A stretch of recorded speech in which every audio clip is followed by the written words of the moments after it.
ubuphelele media.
Inkosi enkulu yasebuhlungu uNazaretha uMnyazi wezulu. Lona ogoqwe ngamadolo nkosazana yaseDumisane uzakhona wabadlamini abamaziyo bajwayele umbheki waseDumisane. Ngiphakama-ke kule nkonzo yanamhlanje nasibonge kubaba uMshumayeli nenkonzo asesiphe yona singamakhosazana yize singabantwana sibancane. Kepha uyasiphakela uthi naye insini yenu nimani makhosazana nidwanguze ngendlela enidwanguza ngayo. Nami-ke ngiphakama nokubonga uNkulunkulu ngimenyiwe nakule nkonzo yanamhlanje. Singamakhosazane-ke sivamise ukuba novalo ngoba singabantwana sibancane, ikakhulukazi makuzothiwa siphakame ngaphakathi endlini kukhona abantu abadala, ngoba nobani uyayibe novalo lokuthi engabe engizokusho angeke yini kuze kuphoxe, angeke yini kuze kube kubi phakathi kwabantu abadala bakhona endlini nangaphakathi kwezingilosi zikaShembe esikhona ngaphakathi endlini. Ngicele-ke ukubingelela ey'hlalweni zonke ezikhona ngaphakathi kwabayingcele, abakhokheli, abashumayeli, abafundisi, abavangeli nehamente yonke ingcwele kaShembe. Enkonzweni-ke esiphiwe yona kunzima ngoba ubaba uMshumayeli uthe inkonzo eyamakhosazana, kepha thina njengabantwana sivamise ukutshelwa ukuthi ukuhamba kwenu kuzohamba kugcine lapha ngoba ningabantwana. Kepha kunzima ubaba uMshumayeli mayizothi inkonzo yamakhosazana abese ngasho ukuthi njengoba silapha-ke makhosazana size enkonzweni ngenze isibonelo yenabashu.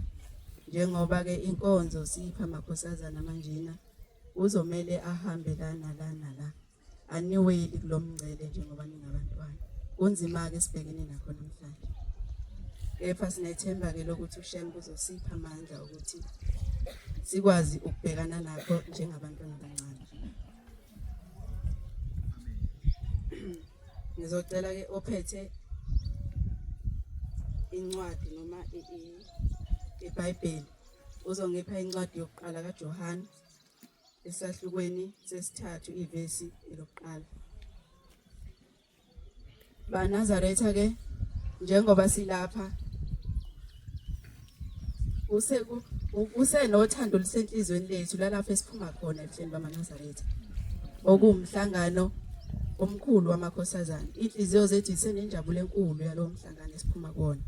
Abakade bemenyiwe bayazi imikhosi emikhulu yasemhlanganweni kaJulayi.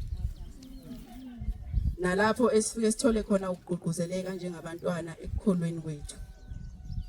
Nalapho esifike khona sivuseleleke ekukholweni kwethu nonembeza bethu bavuseleleke ekukholweni. Thina-ke sinegama njengoba sibiziwe silapha, sinegama lethu esaliphiwa uShembe, esaliphiwa ubaba inyanga yezulu athi siyinabashu.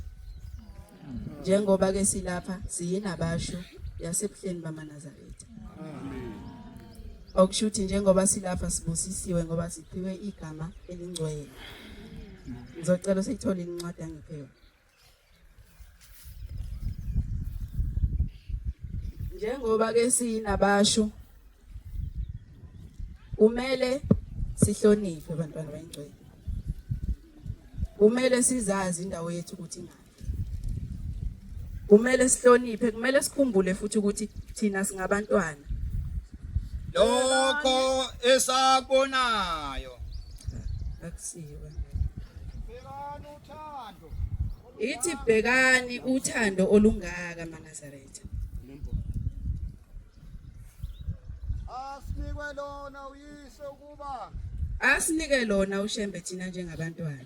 sithiwe abantwana bakaThixo.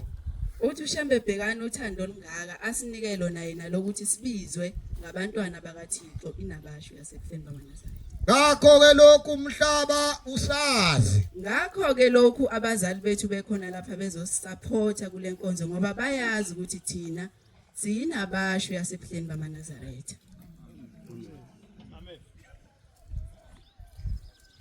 Kubalekile kithi ukuthi sikwazi lokho.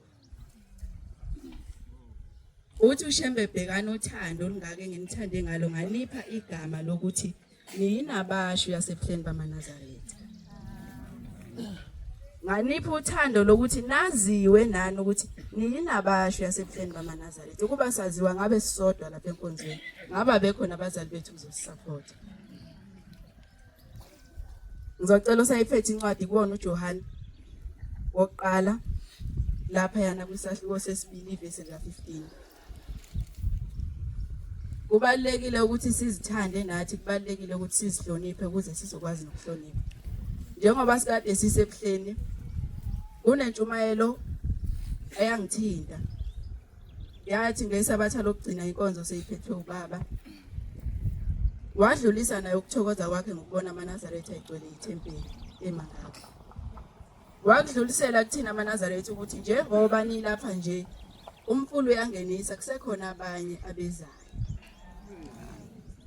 Wabe sethi kithi ngesikhathi senkosi inyanga yezulu kwakunenhla isuthi eyayisencane yayifunda isikole. Lenhla isuthi uthi ke amaNazaretha aqala enenwele ezibomvu ayengekho amashampu namanetho lokho kugcotshwayo manje inwele ezibemnyama. Uthi lenhla isuthi yayisonto lithanda ngempela isonto layo. Uthi kodwa mayisifikile esikoleni ngoba siyazi sonke ukuthi esikoleni akusithina sonke singamaNazaretha. Uthi kwakukhona omunye umfana wayehlupha eyidelela njalo. Ayibize ngokuthi ikhonza umuntu, ayibize ngawo wonke amagama, ayibize nokuthi nani inwele ezibomvu. Ube buhlungu kule nkosana kodwa ithuba.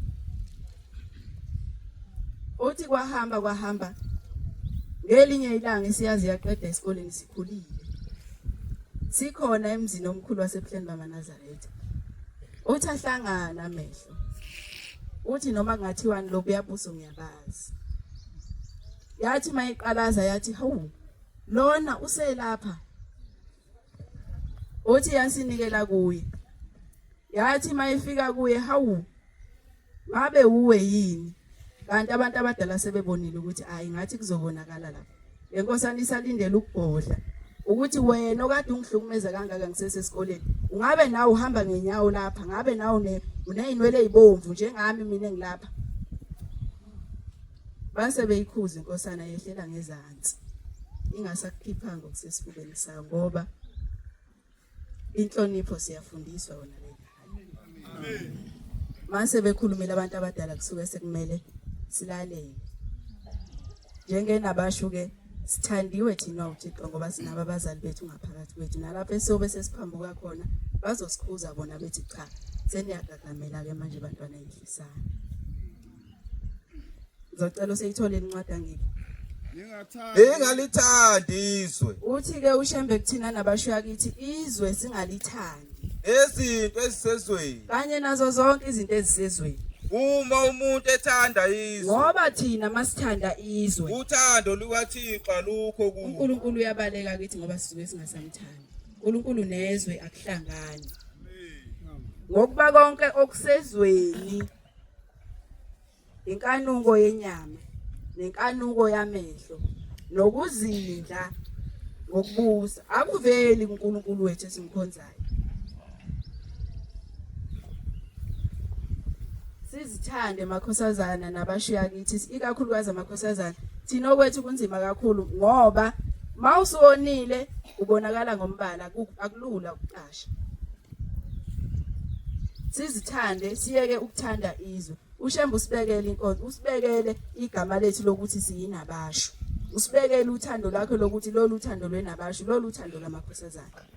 Kubalekile ukuthi sizithande futhi sizihloniphe kakhulu makhosazana. Ngizocela ke sengizokwehlela ngezansi. Ozongipha incwadi yokugcina. Eyamazwi ahlakaniphileyo isahluko sesithathu ivesi elokuqala. Ndodana yami, Uthi ndodana yami, ungakhohlwa isifundiso. Isifundiso sami. Inhliziyo yakho Inhliziyo zethu nabasho yakithi. mayilonde imiyalo. Mazilonde imiyalo esiphiwa uShembe wethu, Nyazi bezulu. Ngalawo mazwi inkonzo iphakiwe kwathiwe amakhosazane onke. Ngizocela ukwehlela ngezansi Inkosi yobusisa abazulelo.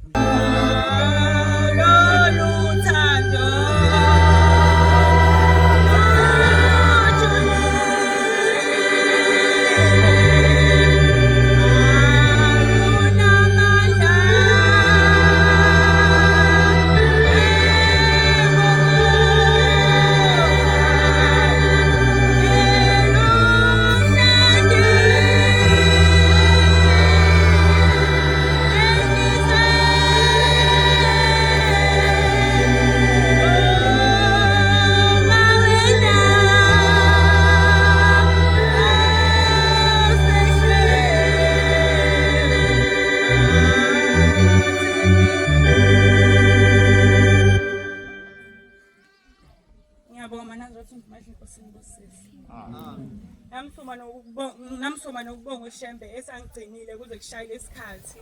Le nkosazana iguqilelana owami wakamnguni emehlweni thembe ngaphansi kwamshumela umnguni umkhokheli Magumede. Nama nazo sangibonga ukuthi uShembe wakwazi ukungimema ebuhleni manaza safunda okuningi manaza letha basiya la manaza lothohanda. Bathi manaza lothohanda asiphathe kahle singamakhosazana. Uma silapha phambili bese sihlonipha abadala. Singabe sesenza okungasile esingakwenze manje sesizokwenza la. Manasa letha wathi uAntombila wokosa wathe hamba Manasa letha eya emtshebheni manje. Uthi manje Manasa letha uyahamba uhlangana nenkosazana ifaka idosi isime nomfana Manasa letha. Engicela Manasa sangicela ukuthi singamakhosana siphathe kahle. Bese sihlonipha sizazi ukuthi siyini. Uyayethi Manasa letha uShembe thina siyisibuko sakhe, siyimbali zakhe. Manazi namsodlula kwenye intshumayelo kuthiwa Manasa letha ngelinye ilanga kwakukhona umunye umama wayeselahlekelwe umntwana wakhe engamazi ukuthi washonaphi, eselahleka inyanga engamazi ukuthi washonaphi. Manasa sesehambe wonke umuntu engasazi nanokuthi yephi. Kwathi Manasa letha ngelinye ilanga wahlangana nomunye ubaba wamtshela omunye ubaba wathi hayi hamba uyobika lapha kubaba uzolithola usizo lapho ngiyakuthembisa. Wahamba nangempela lo mama lo. Uma efika lo mama lo wafika wabika kubaba. Wabesethi ubaba Inkosi ikubusise ingane yakho uzoyithola ngembuzi emhlophe.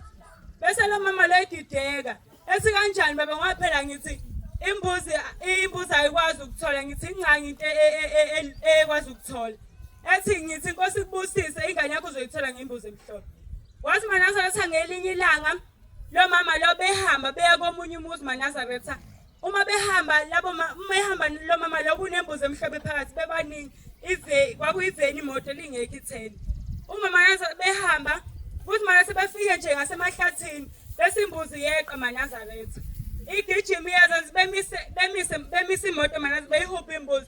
Uma befika beyihupha Manasa letha befica imbuzi simeduze namathambo. Manasa Shembe uNkulunkulu ngiyacela ukuthi nathi simazi ukuthi yini bese simhlonipha.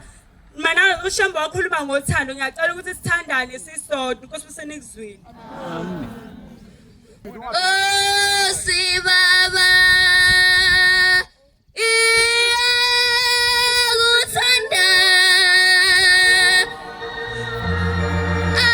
awukepha wena befehle awubana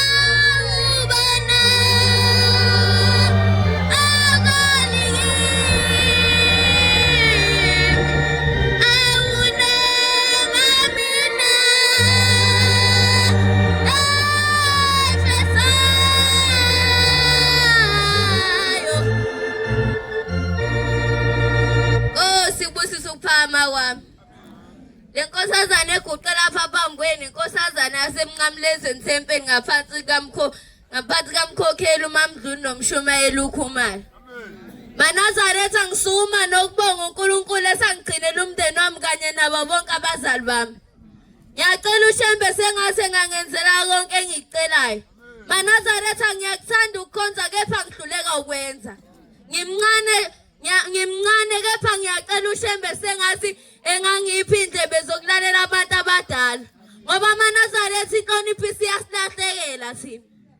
Mina Manazaretha ave ngiyingane kagogo-ke. Ugogo ave fundisana ke. Mina nje ngakhula ngicala nogogo ubhontshisi nje lo ngaqala ukupheka ngimncane. Ngabe wena nkosazana waqala umngakanani. Kuthiwa ngelinye ilanga kwakukhona enye inkosazana. Thola inkosazana esiqedile high school. Uma iqede high school le nkosazana yabe isihambe ecollege. Mayambe ecollege ifika amakhosana ngoba amakhosana ayahlomekisa njalo. Kuthiwa mayifika ebesifika amakhosana amaningi ebesiyasuka lezizwayo ukuthi ngathi intombi ke le. Ebesiyasuka ebesishaya lokhu ukubhamba kwayo kodwa njalo inhlathuthi. Ngabe nigangelani Nkosi yami? Kuthiwa ihambe ebesifika iyayibeka ungabe uyibeka njalo. Kuthiwa ke thola inkosazana ebesiyavuma ungabe uvuma nkosazana. Ngiyakukhuza. Nkosazana iphathe kahle. Thiwa ngezwe kwenye ividiyo ngoba nginawo amandla okuJulayi abazali bami abakayi-afford imali yokuthi ngiye emhlanganweni. Manazaretha ngiyacela sengathi uShembe ngangipha ngelinye ilanga imali nokuthi nami ngihambe. Uthi u-anti kwenye ividiyo uthi uyasithanda kepha ucela ukuthi siyiphathe kahle. Ngoba yithini imbali manje? Kuthiwa le nkosazana ebesihamba umihamba ebesihamba nayo le nkosana ebesisithela ngale. Umisithela ngale befike bekhulume. Ebese beyaqeda uma beqeda ebese le nkosazana ihambe kwinethesa. Bese mayihambe kwinethesa ihambe esontweni ifike ihlale namakhosazana. Uthi le nkosazana ihleli namakhosazana ebese kufika nje isombe sonyawo lezulu lithi inkosazana ngicela uyiyeke lento usiqalile. Ngoba siyazenza izinto ezifedayo Nkosi yami. Ngiyacela kuShembe sengathi engasipha ukuyiphatha kahle singamakhosazana. Ngoba umuzi onenkosazana uyahlonipheka umuzi onenkosazana. Inkosazana eyiphethe kahle nje ihambi ima nje. Ngiyacela uShembe sengathi nami ngangipha ukuyiphatha kahle ngihlonipha abazali bami. Ngoba ngathi inhlonipho isiyasiphelela Nkosi kubusise nikuzwile.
eMkhokheni eGabadela ngaphansi kwaMshumayeli Bafakuthi umkhokheli ugogo Mkhwanazi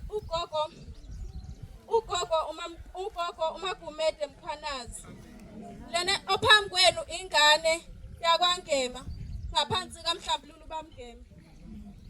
Ngisuma nokuba ngithuba senisithela nosingamakhosazana. Bengizothanda ukudlula kweyintshumayelo engayizwayo ethi njalo ngeSabatha kwakukhona inkosana. Le nkosana yayikhubazekile ihamba nge-wheelchair. Njalo ngeSabatha lenkosana yayize ethempelini, yayiphumelela ethempelini isigcina isikhathi. Kuthi njalo ngamaSabatha lenkosana ihlezi inikela, iyacela kuNkulunkulu okungubaba uShembukazi lwezulu ukuthi liyikhumbule ngolunye usuku iphumelele nalo ikwazi ukuhamba. Kuhambe isifiso sale nkosana siphumelele. Kuthi masiphumelela isifiso sale nkosana ebese iyakwazi ukuhamba.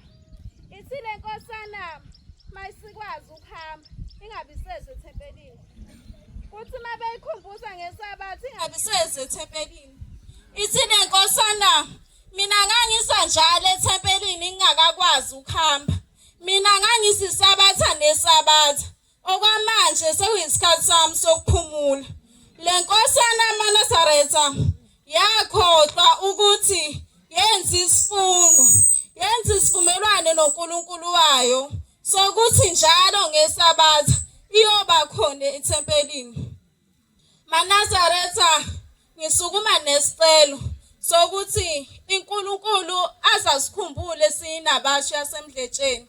Asasikhumbule sibe nonembeza, silalele iziyalo zabazali. Kuthi sikufundiswa ekhaya kanye nasemathempelini. Kuthi esiyalwa ngakho kuhlale futhi kugxile engqondweni zethu. Manazaretha nginesicelo. Kahle nginesifiso sokuba ngikwazi ukusiza inabasha yala emdletsheni.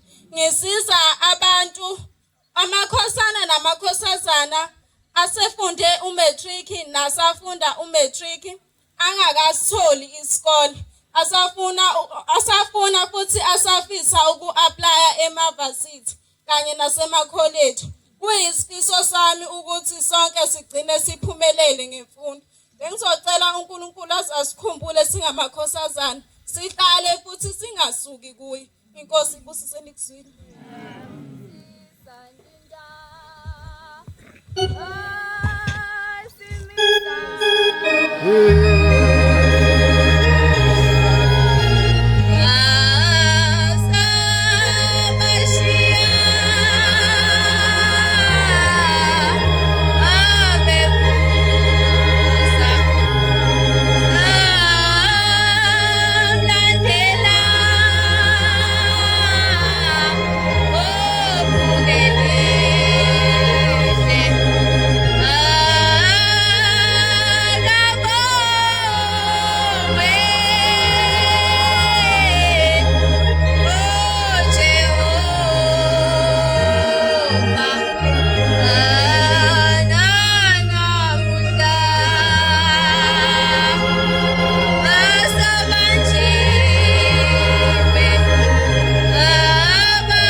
Ngaphansi kaMkhokheli uMamthembu noMshumayeli uGumbi. Amen.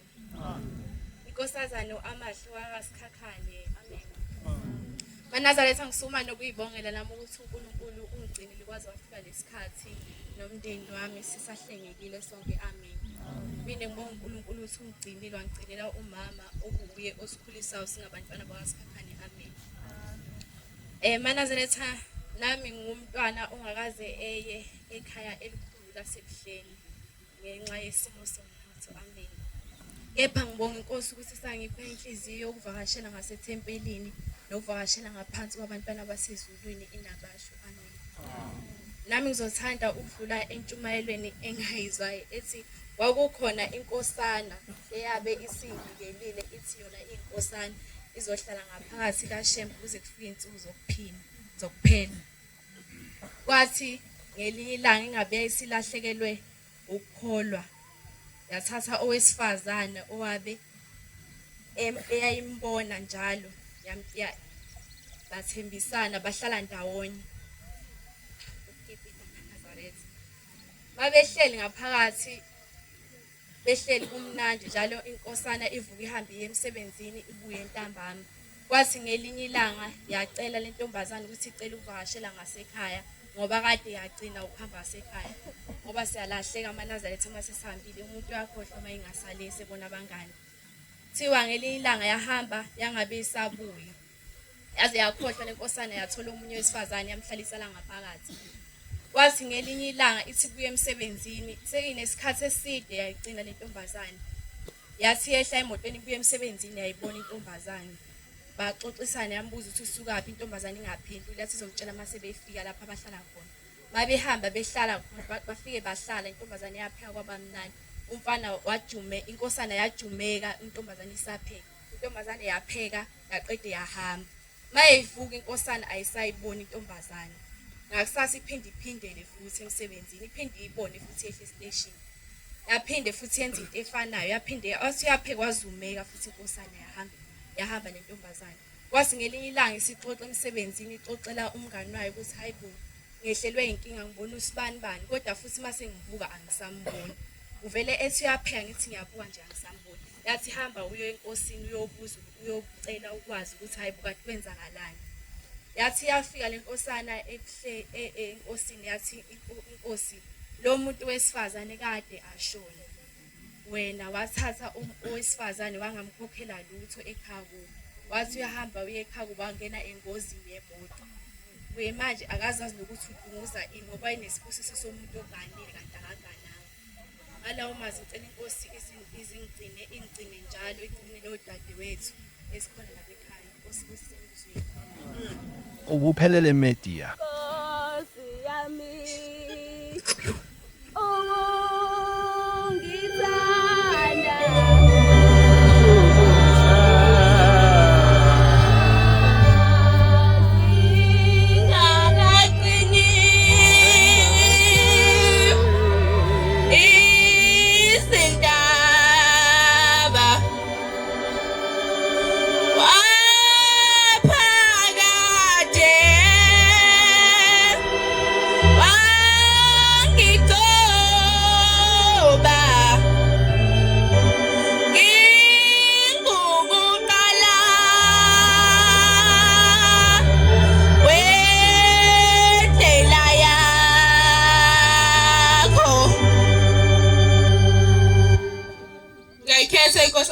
Nazaretha unyazulezulu. Lo guqile la uanelo wakadladla ngwakhona la ethandizitha temple. Nazaretha ngicela ukubonga ukuthi uNkulunkulu aShembe ukwazile ukuthi eze siphe nathi isibusiso sokuthi inabasho inyathele la etempelini. Nazaretha sacela ukudlula kwenye inkulumo engayizwayo. Thiwa kwakukhona omunye ubaba owayesemhlanganweni kaJuly. Nazaretha sonke siyazi ukuthi emhlanganweni kaJuly kuyagcwala. Uma besangena nje egedeni lo baba evesane egxotshwe omunye nje ubaba omdala nje oyikhehlo sekhulile ngomnyaka. Mayemgcoba ethi lo baba lona hayibo awubonini ukuthi uyangigcoba. Ethi lo baba omdala awuncese mntanami. Ethi lo baba uxolisa ini yazi mina ngizosuke ngikhumbule lo mNazaretha ngingqimize manje. Ethi makusenjalo bengene bethempelini kufike kusonto mayiphuma inkonzo sekuyanikelwa. Mase nginikelwa ubaba ebize umshumayeli ethi mshumayeli tshela lo yamuntu loya ukuthi akabuye ngayo esayidini leli elinabantu abangangqokile umNazaretha. MaNazaretha ngisho emhlanganweni kuba khona abantu abayigqokile ingubo nabasebeyigqokile nabangakayigqoka yini. mase umshumayeli ehambe efike emtshele lo baba ukuthi uthi ubaba uShembe akabuye ngaye esayidini labangayigqokanga ingubo. Ethi hayi mina baba umshumayeli sengibhabhadisiwe sengiyawugqoka umNazaretha. Ehamba umshumayeli kubaba ethi ubaba hayi ngoba ngathi uyanqaba cela bembize lena eze kuyi. Mayifika ethi ubaba angisho uyakhumbula ngaphandle ukuthi ugcobe umuntu wathi wena uzokhumula umNazaretha. Wathi thina aboShembe sakhumbula ngaleso sikhathi umNazaretha wena usawugqokile umNazaretha. Ngale ntshumayelo amaNazaretha ngiyacela ukuthi njengoba singabantwana nasibancane cela ukuthi uma umuntu ekone ngephutha umxolele ungaze wone ngomlomo wakho. Ngiyabonga Nkosi ibusisane ekuzweni.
Sabonga ithuba lesiphuthi sibongele njengenta yaleli bandla.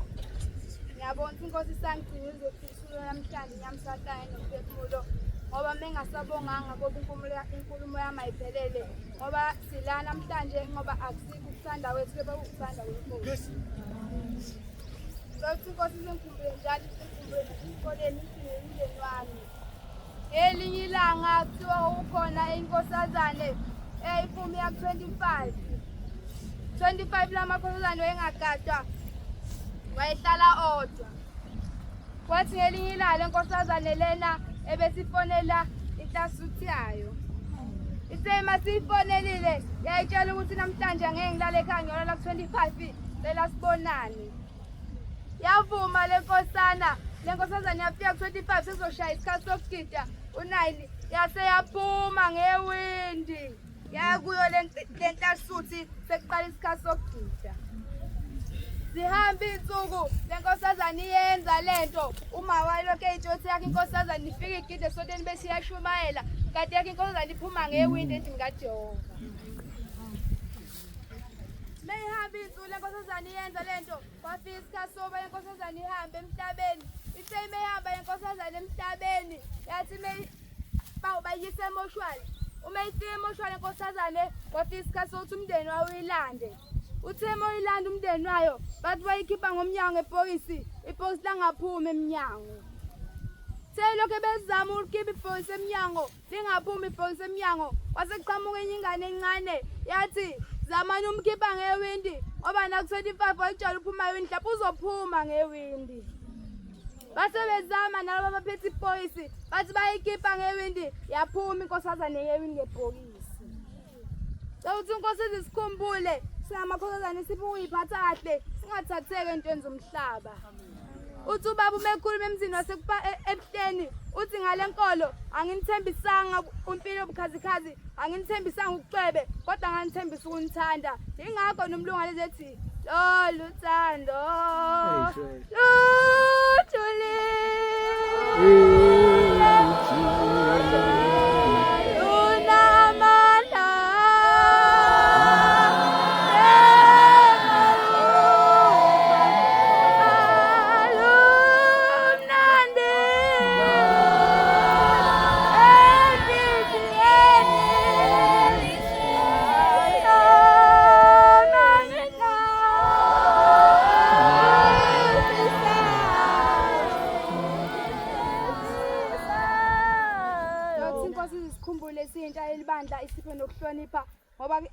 thina sintsha libandla ukuhlonipha kuyasihlahlela. Sesiyakwazi ukuphendula abazali bethu esikhathini samanje. Cela ukuthi uNkulunkulu asikhumbule sikwazi ukuhlonipha abazali bethu ngoba abazali bethu oNkulunkulu bethu basemhlabeni. Cela ukuthi inkosi izisikhumbule nasesikoleni siphe imiqondo ekhaliphile sikwazi ukujabulisa abazali bethu bengayisoli ngathi. Alamazi inkosi ibuseni kuzini.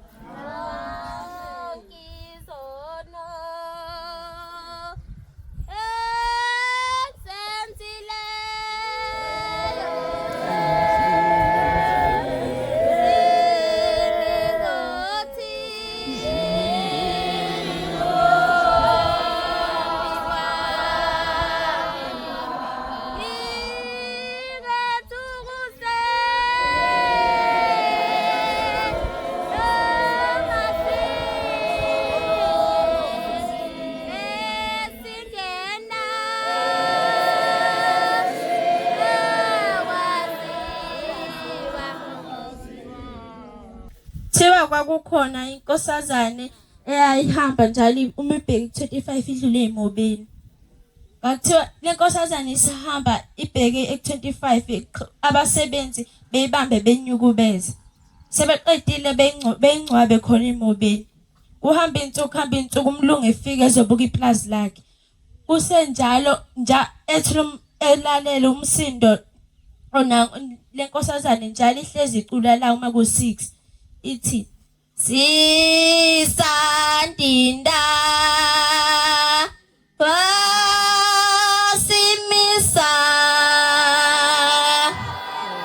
Sabashia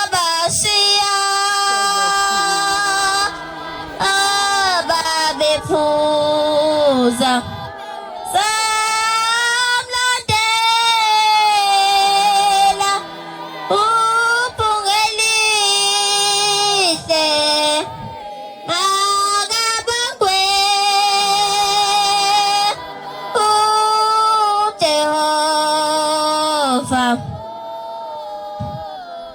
Lomnungu eqhubeka enganaki ukuthi yini eculayo. Kuhamba insuku ephinde futhi lento eyizwe. Ebabuza abasebenzi usukwenzakalani. Esilomnye umsebenzi basi sanyukubeza inkosazane yeNazaretha. Sayunyukubeza ngokuqanti sayingcwaba khona la. Wathi lomlungu hamba nyonyazini nyocela intethelelo. Nkosi busise nikuzwile.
Shumayela uGumbi. Cela ngicela ukubonga leli thuba sithathe sathiwa umshumayela ekuthenini nathi sukume siveze ekuthenini singamakhosazane phambi kwabantu sikwazi ukukhuluma ngonyazi lwezulu. Ngicela ukubonga futhi ukuthi inkosi ingcinile yangiphela umama imali ukuthi nami ngihambe ngiyobona lobuhle basebuhleni. Manazaretha sile ebuhleni sabona ebuhleni ayikuningi abantu baningi ebuhleni uchifichifi. Mami ngicela ukuthi inkosi njalo ezingigcine ingiphe uthando njalo ukuthi mangisebuhleni ngikwazi ukubona izinto eziphakathi ebuhleni nginganaki izinto zomhlaba. Manazaretha ngizoke ngidlule entshumela engayizwa. Manazaretha kuthiwa kwakhona enye inkosazane. Inkosazane njalo Manazaretha yayiphuma ekhaya yakithi ya 25 itshela uma wayithi ya 25. Kanti yona iyazi ukuthi izophuma ihambe endaweni lezinto ekuthiwa omathaveni. Inkosazane ihamba igroove ihamba nabangani bayo emathaveni. Yaze yagcina seyithola ijongo noma ngizothi iblesser. Yaze yagcina isithola iblesser kuyiblesser kuyona umuntu oyehleze emnikeza imali. Yomnikeza imali ethi yena ahamba othenga izinto. Lenkosazane ibuye nezinto ngakusasa ekhaya. Okwangimangaza kakhulu Manazaretha ukuthi lo mama lenkosazane yathi ifika nezinto lo mama akaze ebuze lutho azebuze nokuthi mntanami ngoba wena ngithe hambe ku25 izolo wasubuya noplastic abangaka manje. Lo mama akabuza ngalutho kuphela wadla izinto phela zimnandi lezinto. Nangosula ngakusasa phela u25 isonza kabili. Nangosula kusasa yahamba inkosazane yangaya 25. Yahamba endaweni zayo komathaveni.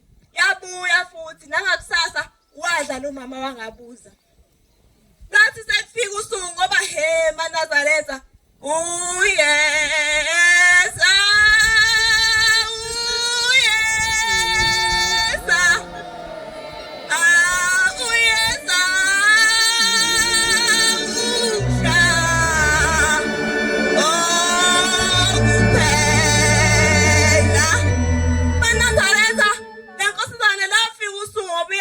kuphela. Yafela inkosazane yagula into engayazi sayibona nasemhlabeni. Igcwele ilonda umzimba wonke lele phansi. Inkosazane yahambe yahlala phansi kusofa yambiza umama ese-dining room. Yathi mama ngicela usondele ngapha. Imbiza ngezwi eliphansi nathi siyamazi umuntu mekhulu uthi uba kanjani. Lo mama sondele esabela ukuthi mhlawumbe ingane sizomtshela ukuthi siyahamba yini emhlabeni. Hayi esondele lo mama. Athi mama ethi ngane mama sondela kakhulu khona uzongizwa ngifuna ukuhlebela ivoice amayizwakali. Wasondela lo mama. Wasondela kakhulu ngasemlomeni lenkosazane yasimhlephuna idlebe lonke lachithima igazi. Yakhala kakhulu lenkosazane yathi wena mama umama omumbi. Wena mama ufuna ngabe wangikuza mina khathi ngibuya lezinto engafanelekile ngabe ngibuya nazo khathi ngibuya ku25. Yakhala kakhulu lenkosazane yathi mama sondela. Lo mama waphinda wasondela engazi kwenzakalani pheze inhlungu lezi inhlungu. Waphinda wamhlefuna enye indlebe. Yathi wena umama omumbi. Wena mama abanye omama bayishaya ingane zabo mayibuya nezinto kanje. Wena mama waveza amazinyo wadla. Zimnandi phela lezi zinto. Kunjani makunje mina sengigula. Cela ukuthi inkosi ingehlisa uvalo enginalo. Ngiyathanda uma ngisaba khona ngizokwazi ukuthi ngikwazi ukusaba izinto zikaShembe. Inkosazane yakhala kakhulu kepha kungasekho ukubuyela emuva kungasekho nokubuyela kumathaveni iphinde igroove. Yakhala kakhulu lenkosazane ingasazi ukuthi yenze njani. Ithi sonke isono ezenzile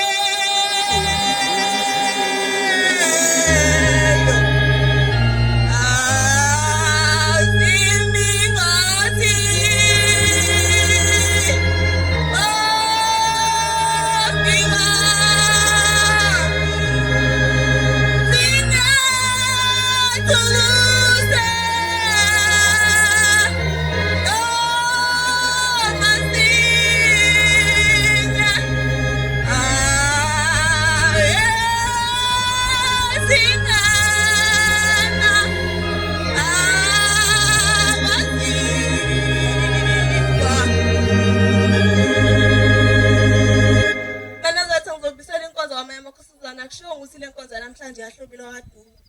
Ngicela ukuthi inkosi isigcine singamakhosazane. Phinde futhi sihlezi njalo sithandaze ekuthenini sinabo mama abakwazi ukuhlala nathi phansi. Besitshela ukuthi hayi mntanami le ndlela irathi le ndlela ayikho right. Le nkosazane yaze yangena entweni kanje ngenxa zokuthi uma wayo akakwazanga ekuthenini akhulume nengane yakhe. Phela ukuthi uShembe futhi siphele mama inhliziyo zokungasabi. Awukwazi ukusaba ingane oyizalayo. Phela ukuthi esize omama bethu bakwazi ukukhuluma nathi besitshela ukuthi lokhu kuhle inkosi ukuthi seningizwile.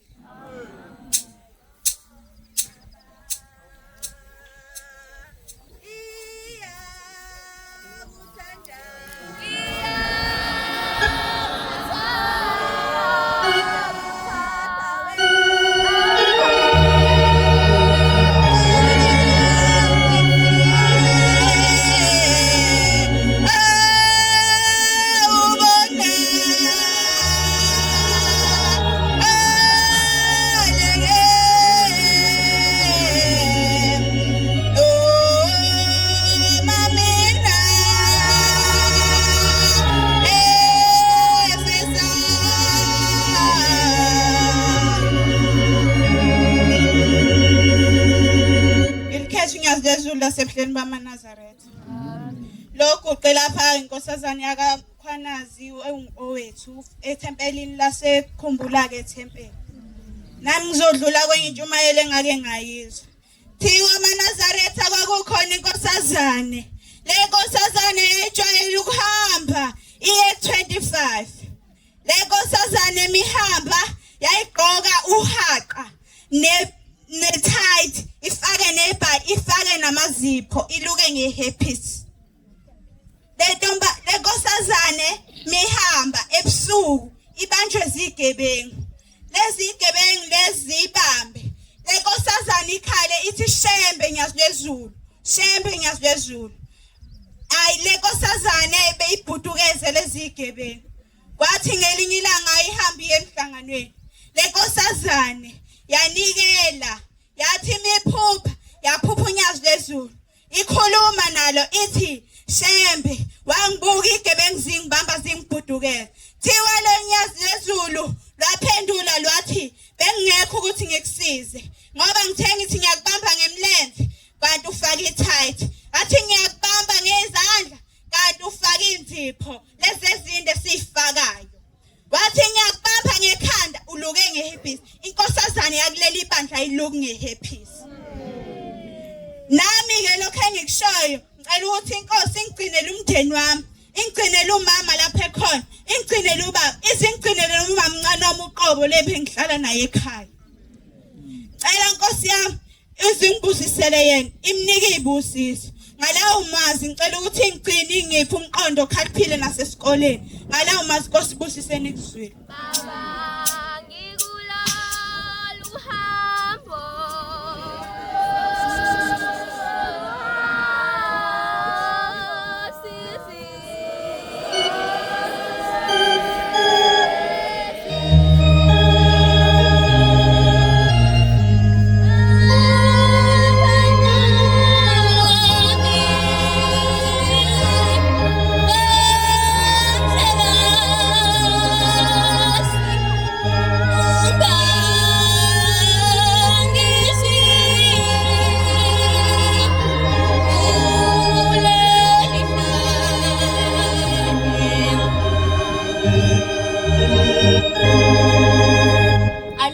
Unyazi lezulu amen.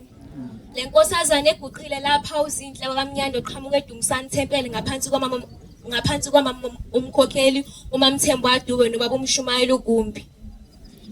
Sibonga uthando uShembe uNkulunkulu asiphe lona singabantu abancane ukuthi sesifike nathi lapha ethanda izitha sizohlangana nabanye abangcwele. Ngizothanda nami ukuthi ngidlule kwenye intshumayelo engayizwa. Kuthiwa ukhona inkosazane kusemgidini kugidwa. Ubaba uShembe unyazi lezulu ebukela umgidi wamakhosazane. Kuthiwa uShembe unyazi lezulu wabese qhoba umfundisi oyedwa. Wabese ethi mfundisi ngicela ukuthi uhambe uyongibhekela noma uyongibizela ubaba wale yankosazane eyayishaya imbomo emgidini. Ayibize bese ethi bafundisi ngicela ukuthi ningikhiphele le yankosazane leya emgidini. Abuza ubaba waye uthi hawu ngoba kwenze njani ngoba ingane yami iyinkosazane.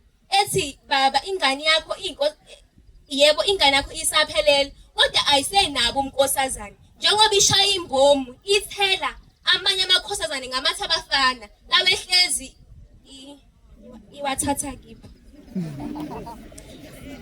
makhosazane awukho umjolo kuleli bandla akujolwa lapha ayikho inkosazane nenkosana naye umjolo mdala umjolo kodwa wenziwa kuleli bandla. Amakhosazane sengathi uNkulunkulu ngasikhumbula. uShembe uyasithanda. ngiyacela ukuthi uNkulunkulu asikhumbule esiphe indlebe ezivulekileyo abazali babekhuluma nathi besiyala sibahloniphe silalele neziyalo zabo ngiyacela ukuthi uNkulunkulu azasikhumbule singabantwana abancane esiphuka iphatha kahle sikhethwe sishade ngenathi ezihlale sibe isibonelo esihle emphakathini sibe isibonelo esihle naseyinganeni zethu ingane yakho ngelilanga masixoxela ukuthi mina ngani yami ngashada nathi ehlaza uthi noma uyiyala ingane yakho uthi mina ngane yami ngayiphatha kahle mina ngashada ngenathi ehlaza ube isibonelo esihle ingane ibukele kuwena nkosazana ukuthi ha umama wayiphatha kahle nami yini pho mina kungani pho kuwena kufanele ukuthi ngiphoxe ekubeni umama wangithola kahle kwinathi ehlaza kule ibandla nkosazane noma nkosana awuyiqabuli intombazane asijole esikoleni njengoba nithi makhosazane namakhosana maniphume esikoleni niyowukana ezihlahleni ngithi mina uyovela umusho ekhaya makhosazane inkosi usise yonke nezwi Ubuphelele Media.